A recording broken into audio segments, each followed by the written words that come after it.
Good evening, everyone, and welcome back to the Weekend Primetime. We begin this hour with day 2 of yet another government shutdown. Tomorrow, the House is scheduled to return to Washington, where GOP leadership faces an uphill battle to reopen the government after House Democrats indicated they will not help pass any funding package. And while Speaker Mike Johnson is optimistic the shutdown could end this Tuesday, House Minority Leader Hakeem Jeffries is making it clear that won't happen unless drastic changes are made at both DHS and ICE. Are you confident that the government will reopen on Monday with Republican votes? Do you have enough Republican support? Well, let's say I'm confident that we'll do it at least by Tuesday. We need a robust path toward dramatic reform. The administration can't just talk the talk. They need to walk the walk. That should begin today, not in 2 weeks, today. Joining us now is Democratic Congresswoman Pramila Jayapal of Washington. Congresswoman, it's great to have you back on the show. Thanks for making time for us. We understand that House Democrats held a virtual meeting this evening before returning to Washington, D.C. tomorrow.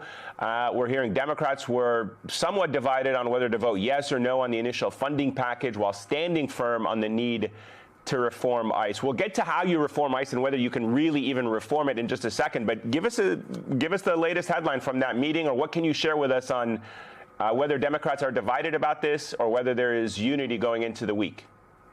I can't tell you how everyone's going to vote, but I can tell you how I'm going to vote. I'm going to be a no, because I have said from the very beginning, we're not going to continue to fund an unaccountable, lawless DHS, ICE, and CBP without substantial reforms. And if anyone's been watching over the last couple of days, it's not like things have gotten better across the country. I mean, I've been following what's been happening in Portland.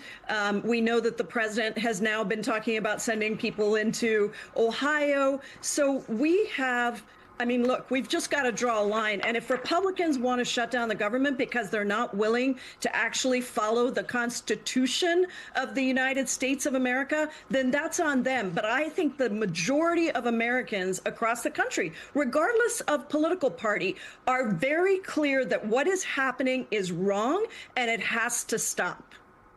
Congresswoman, to your credit, you have been for a while now really clear on your position.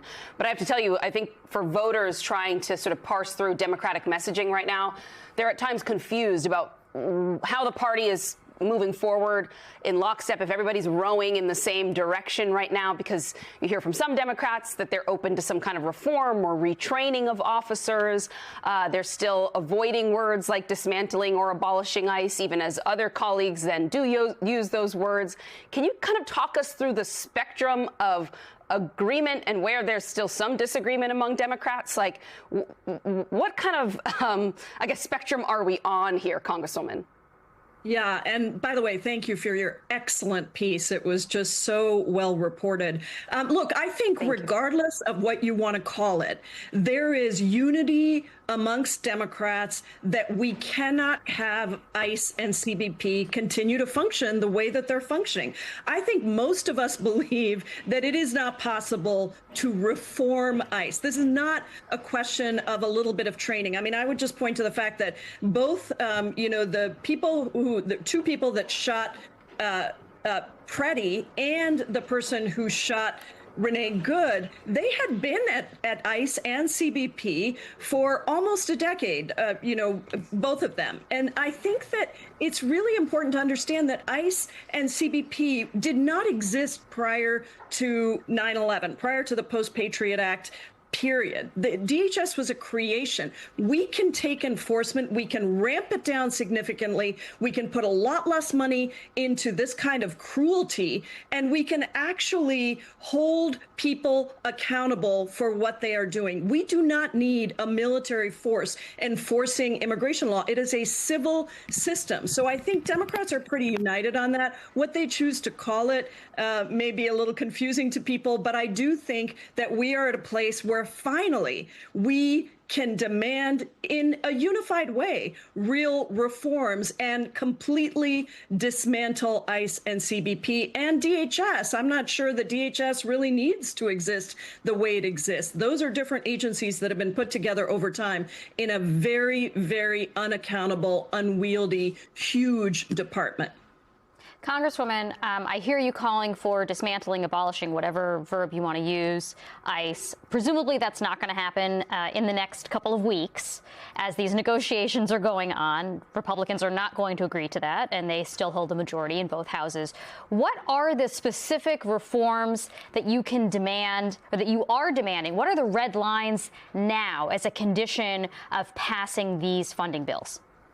Yeah, I think this is a really important question. You're right. We can't completely do what we want to do without the majorities. But what we can do is insist that ICE and CBP get out of Minnesota and our cities across the country where they are terrorizing people. This can be a much smaller, targeted set of operations. We do not need the militarization on our streets, number one. Number two, we should demand that there are no warrantless arrests. I mean, I was struck by the ruling by Judge Beery yesterday in the case of Liam, and I got to read this. He said, there is a perfidious lust for unbridled power, and the imposition of cruelty knows no bounds.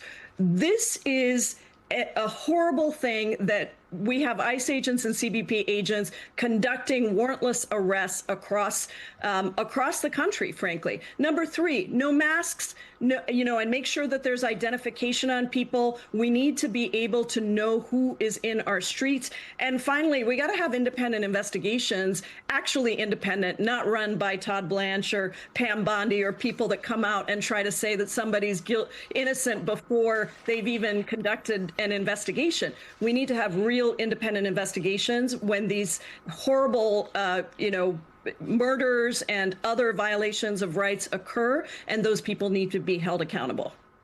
Congresswoman, when any agency gets as much money flowing through it as ICE, I personally believe that there are going to be huge problems, and we're seeing it play out now in real time, that we have given domestic security just such a huge, colossal amount of money that's unnecessary. But on Fox News this morning, Speaker Johnson had some comments about reining in the funding and the reforms that Chuck Schumer wants to insist that are in there. And here's what he said, and I want to have you respond to that. If there's money you guys have already approved for ICE, can any reforms reach to that money? If we had to front load the funding, that will be there. And as you noted, it doesn't matter what they do to the current DHS bill, that those operations will continue. Exactly. So, Congresswoman, what does this mean in practical terms if the money is there, they have the money, and they're saying that there's no way to condition it at this point? I mean, he's just got his head in the sand, and that's a polite way of saying it.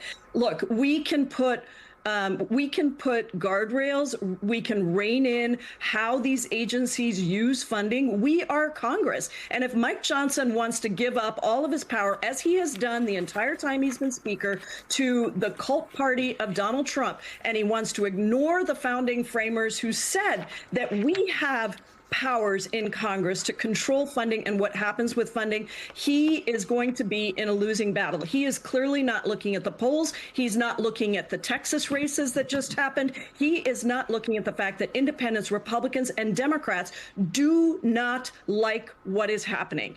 And he has the power as Speaker of the House. Republicans have the power, and we as Democrats have the power to stand up and be firm, because literally Republicans are stealing our democracy and our constitutional rights in front of our very eyes. And if that doesn't get us to stand up, I honestly don't know what else can. Congresswoman Jayapal, thank you so much for being with us. Thank you.